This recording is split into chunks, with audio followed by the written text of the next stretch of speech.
Remember when Roansy Contreras and O'Neal Cruz came up together at the end of the season a couple of years ago, and how everything felt so upbeat and optimistic, and how these two were going to represent the 1-2 punch moving forward? Well, how about the 1-2 punch this franchise was just handed? Good morning to you. Good Tuesday morning. I'm Dejan Kovacevic of DK Pittsburgh Sports. This is Daily Shot of Pirates.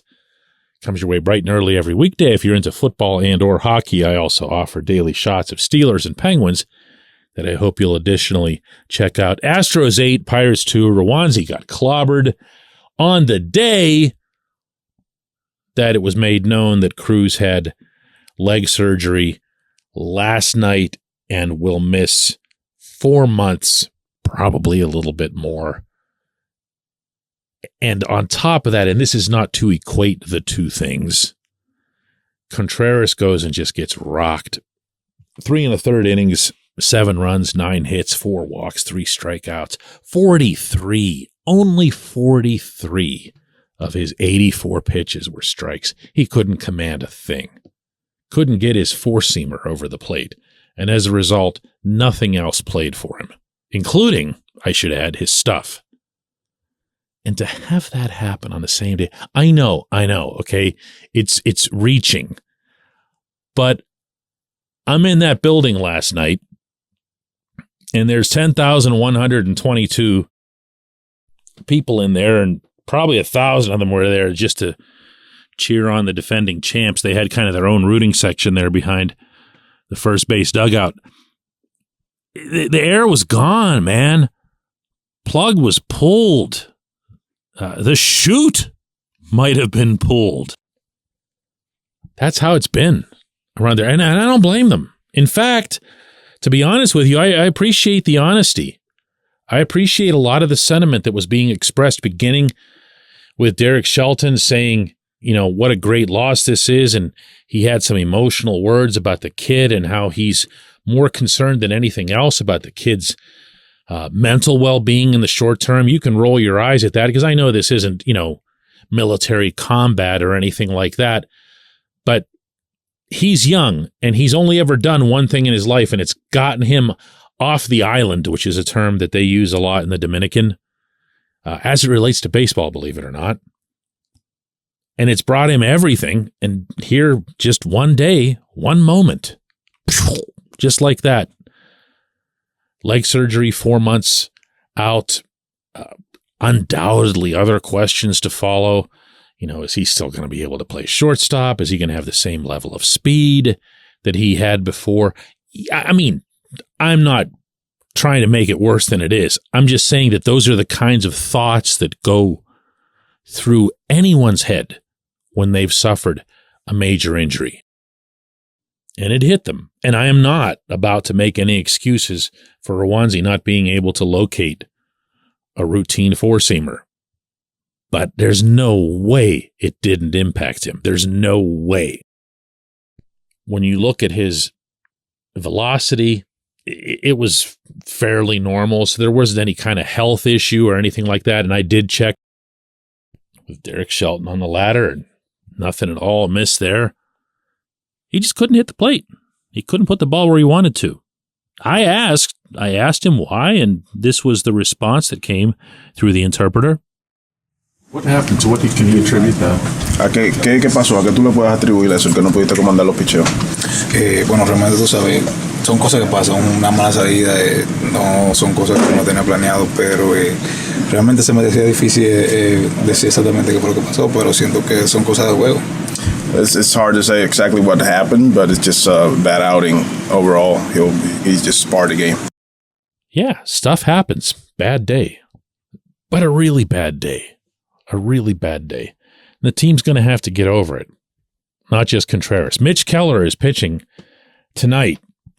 And Mitch has taken a lot of pride, and rightfully so, in putting himself into a spot where he can be, I don't like to use the word ace. Ace is what you give to, well, actually, ace is what you give to Framber Valdez, the guy who pitched against the Pirates last night. He's the best pitcher in the American League as measured by ERA over the past 3 seasons and change. gets more ground balls than anybody, and he did it to the Pirates. 7 innings, just shut them down. Other than a G-Man Choi homer, just wiped them out. 11 ground ball outs. That's an ace. Mitch, you're working toward that, but I don't like attaching that, like I said, to really not more than a handful of guys across the game. Mitch has a job tonight. He's got to get this team to pick its chins up. He's got to get this team to believe that they're going to win this game against the champs, and they can get past the shock of what happened on Sunday. I think they can too. I still think they can be a good ball club. I'm not going to take it more than that. I'm not going to more than it needs to be taken. Good is a nice goal. After consecutive 100-loss seasons, good is a healthy goal, okay? And I liked, to be honest with you, what Brian Reynolds had to say about this yesterday. Yeah, I mean, it's a part of baseball. It's a part of all sports. Nobody's ever going to have a team that doesn't suffer any type of setback or anything like that. So, it's all going to come down to how we respond to it. We've got a good veteran group, and we've got young guys that are focused too. So, like I said, I think we'll be able to handle it moving forward. That's it. This is going to be a mental challenge for this team. There's something about having a Cruz on your roster. And there have been some players who've talked about this going back to my time down in Bradenton, a couple of trips that I made for spring training. They felt like Cruz is one of those guys you can walk into the stadium with, have your head held high, have your chin up. You feel a little bit tougher. You know what I'm talking about. In school, whenever the offensive lineman was your best bud, you knew nobody was going to be swatting the tray out of your hands in the cafeteria, okay? That's what Cruz is. They know they're walking in there with the biggest, baddest hombre. That was something that Clint Hurdle used to say all the time. Not about Cruz, but just in general. You're walking in there with the guy that everybody's talking about, that's on Baseball Tonight, that's being discussed on ESPN or SportsCenter or whatever. That's Cruz. If you have that, you feel a little bit stronger. And they're going to have to find that within themselves, within each other. And if they do the right things, including management and including Shelton along the way, and just navigate a nice, what's that word? Good 4 months, put themselves into a position. I don't think much of the Central Division. Just hang around. And then when he comes back, it'll be a really big deal. When we come back, J1Q.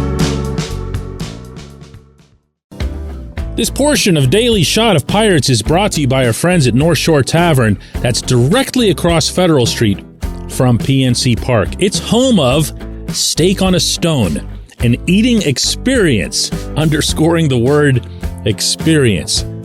The steak is brought to you partially cooked on an 800-degree stone, and you do the rest.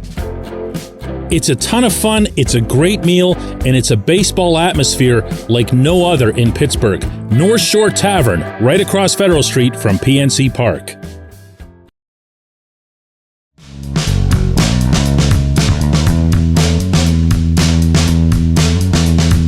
Today's J1Q comes from Sean, who says, so what happens if/when the losses start piling up? Is management going to be more aggressive in making changes to the rotation or the lineup when guys aren't performing? Or are they going to say, ho-hum, I guess 2023 just isn't going to matter after all, so let's give everyone an extended tryout for 2024? Sean, this is a valid issue. This isn't just picking on management for the sake of doing it.